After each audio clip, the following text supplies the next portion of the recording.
बहावलनगर से खबर शामिल करेंगे। Abdurrahman district bureau chief Bahawalnagar की रिपोर्ट के मुताबिक डिप्टी कमिश्नर जुल्फ़कार अहमद बोन के ज़ेर सदारत रोड हादसात की कई रोकथाम के लिए कायम कमेटी का इजलास मुनक्किद हुआ, जिसमें गुज़श्ता इजलास में तश्कील दी गई कमेटी की जानिब से ज़िला में हादसात के बायस बनने वाली सहारात और वजूहात समेत हिफाजती इक़दाम के तफसीली जायज़ा लिया गया।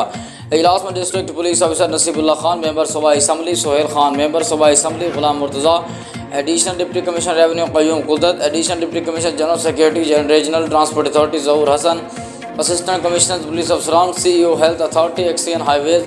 District emergency officer 1112 traffic police, civil defence अफसर और मुतल्लिका महकमों के अफसरान ने शिरकत की। Secretary regional transport authority Zahoor Hussain ने ब्रीफिंग देते हुए बताया कि हुकूमत पंजाब के अहकामात और सेक्रेटरी ट्रांसपोर्ट की हिदायत पर